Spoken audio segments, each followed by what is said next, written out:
kita sudah bahas bahwasanya kita sekarang berada di babak keempat, fase keempat, periode keempat perjalanan sejarah umat Islam yang disebut dengan era mulkan jabriyatan, era para penguasa yang memaksakan kehendak mereka. Dan era ini baru berjalan 100 tahun sejak tahun 1342 Hijriah. Di sini tulisannya hampir 100 tahun karena gambar ini atau tulisan ini dibuat beberapa waktu yang lalu ya. Kalau sekarang persis 100 tahun. Karena kita sekarang sudah berada di tahun 1442 Hijriah ya. Jadi persis 100 tahun. Kalau pakai hitungan Masehi, peristiwa runtuhnya babak ketiga yaitu runtuhnya khilafah terakhir Kesultanan Utsmani Turki pada tahun 1924 Masehi. Dan kita kemarin memasuki tahun 2021. Nanti tanggal 3 Maret 2021 berarti persis 97 tahun kita berada di babak keempat pakai hitungan kalender Masehi. Nanti 2024 baru persis 100 tahun kalau pakai hitungan kalender Masehi. Nah, jadi babak keempat ini merupakan babak paling kelam dalam sejarah umat Islam. Makanya di dalam skema ini berada di bawah garis merah. Ya, garis merah ini batas kapan umat Islam sedang berjaya dan kapan umat Islam sedang terpuruk. Nah, kita waktu masih di babak pertama, babak kedua, babak ketiga, kita merupakan umat yang berjaya. Dan itu berjayanya lama sekali, 1342 tahun sejak peristiwa hijrah. Kita berjaya, kita memimpin umat manusia. Namun qadarullah, Allah mentakdirkan sunnatut tadawul, sunnah pergiliran terjadi. Allah cabut hak kepemimpinan dunia dari tangan umat Islam dan Allah serahkan kepada kaum kafir barat, ya, al-Yahud wan Nasara. Dan sudah barang tentu semenjak mereka yang memimpin dunia ini tidak mungkin mereka melanjutkan sistem iman tauhid, tidak mungkin, karena mereka beriman kagak, bertauhid kagak. Lalu yang mereka perkenalkan sistem apa? Ya sistem kafir syirik, mau tidak mau. Ya, mana mungkin orang kafir mimpin tapi pakai sistem iman, kan nggak mungkin. Istilahnya jaka sembung itu, nggak nyambung itu. Ya, terlalu jauh mimpi kita bahwasanya dunia dipimpin orang kafir tapi akan merelakan sistem iman tauhid tetap tegak, kan? Nggak mungkin, mustahil itu. Sebagaimana mustahilnya ketika orang beriman yang memimpin dengan kepemimpinan yang benar, dia menegakkan sistem iman tauhid, dia akan membiarkan ada sistem kafir yang tetap tegak, tidak mungkin. Makanya logika dasarnya sederhana. Kalau ada orang mengaku beriman memimpin sebuah keadaan di mana sistem kafir tetap tegak, ya, ini kepemimpinan yang perlu dipertanyakan. Nah, jadi saudaraku rahimakumullah, mereka al-Yahud wan Nasara dalam memimpin kita di babak keempat ini ternyata semakin hari semakin berusaha mengkonsolidasi kekuatan mereka sehingga sistem yang mereka kembangkan ini lebih layak disebut sebagai sistem Dajjal. Sistem yang dibangun untuk menggelar karpet merah penyambutan Al-Masih Ad-Dajjal, sang juru selamat palsu si Dajjal itu. Otomatis nilai-nilai yang berkembang di dunia sekarang ini adalah nilai-nilai yang gelap, nilai-nilai kesyirikan, kesombongan, kekufuran, kemunafikan, kefasikan, kezoliman, kemaksiatan, kemungkaran dan seterusnya. Sesuai dengan hadis Nabi yang mengatakan badiru bil a'mali fitanan kakita'il lailil muslim. Bersegeralah kalian beramal sebelum datangnya era penuh fitnah seperti sepotong malam yang gelap gulita. Nah, itulah era kita sekarang. Era di mana-mana kita temukan fitnah dengan aneka ragam bentuknya, sementara makin hari makin gelap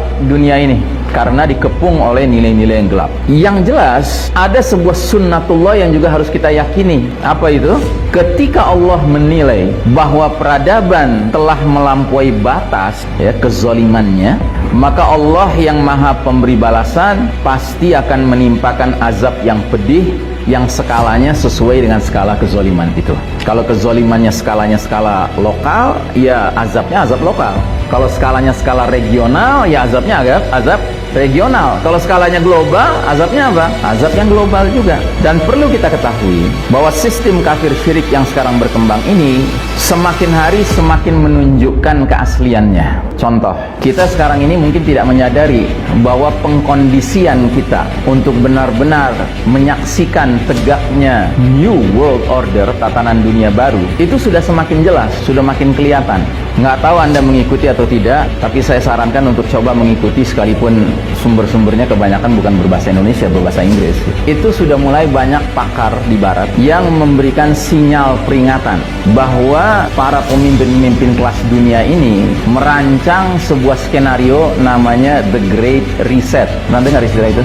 Anda tahu reset? Tahu reset? Ya, jadi kalau misalnya HP Anda udah mulai susah gitu ininya, ngirim pesan, ya kan, udah mulai terasa berat gitu ya.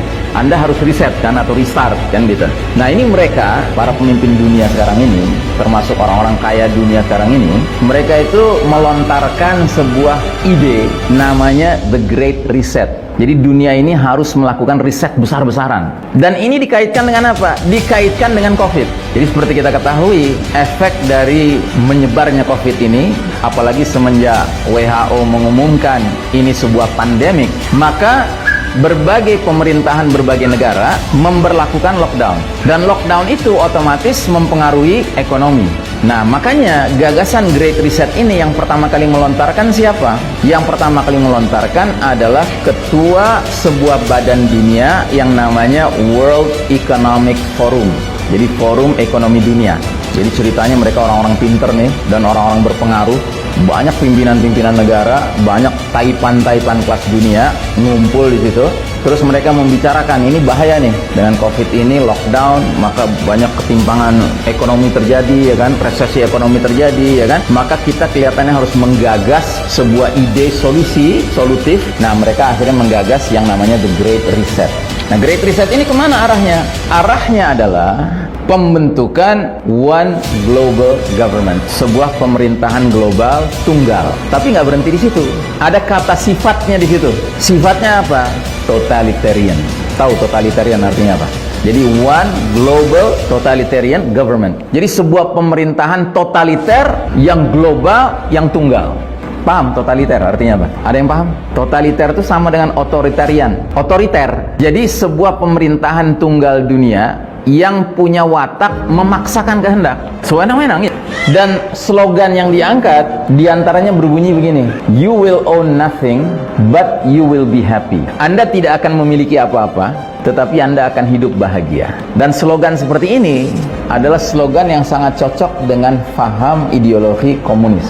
Ya, kalau di negara komunis itu orang nggak punya private property, nggak punya kepemilikan pribadi, semua milik negara. Tetapi hidupnya senang. Karena apa? Karena semua keperluannya dipenuhi. Nah, jadi saudaraku rahimakumullah, dunia mau diarahkan ke sana.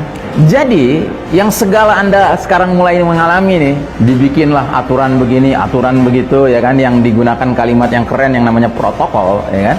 Itu latihan, Anda dilatih untuk tunduk pada satu pemerintahan tunggal dunia itu. Makanya sekarang seragam, Pak, di mana-mana. Solusinya 3M. Itu Anda jangan pikir cuma berlaku di Indonesia, tidak. 3M ini berlaku di mana-mana sekarang, Pak. Orang kena COVID karena 3M, nggak dipatuhi. Orang nggak kena COVID karena 3M dipatuhi. Nah, jadi saudaraku rahimakumullah, kita harus paham bahwa kalau ini berjalan terus begini, berarti mereka bisa memaksakan kehendak-kehendak mereka untuk melakukan hal-hal yang dalihnya kebaikan masyarakat luas. Tetapi ujung akhirnya adalah kepentingan dari yang punya kuasa.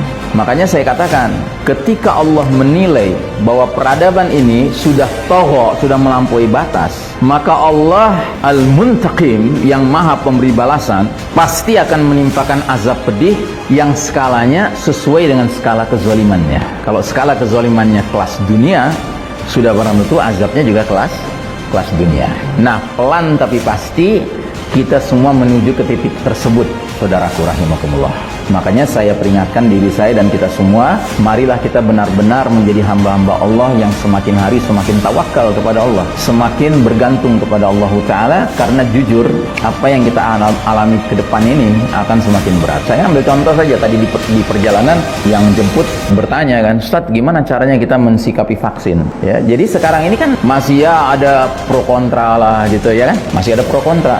Termasuk yang wilayahnya diberlakukan atau akan diberlakukan aturan divaksin kena 300.000 rupiah, nggak divaksin kena penalti 5 juta. Itu kan di wilayah tertentu seperti itu, nggak di semua wilayah. Pelan namun pasti ini akan menjadi sesuatu yang disebut dengan mandatory vaccine. Vaksin itu akan jadi wajib untuk siapa? Untuk seluruh penduduk planet bumi ini. Kecuali siapa? Kecuali mereka-mereka yang memang bikin aturannya, atau mereka tampil juga kelihatan disuntik, tapi suntikannya suntikan yang punya kemampuan neko-neko gitu. Tahu kan, udah tersebar kan videonya tentang suntikan yang nyuntik tapi nggak nyuntik gitu loh, atau nyuntik tapi belok gitu suntikannya, atau vitamin C isinya ya, kalau dalam dunia sains biasa disebut placebo. Jadi nggak ada isinya, isinya cuman cairan biasa saja atau NaCl kali, garam kali. Nah, jadi saudaraku rahimakumullah, ini semua adalah sesuatu yang kita nggak boleh tutup kemungkinannya akan terjadi. Kalau tidak bisa dikatakan justru akan memang mengarah ke sana.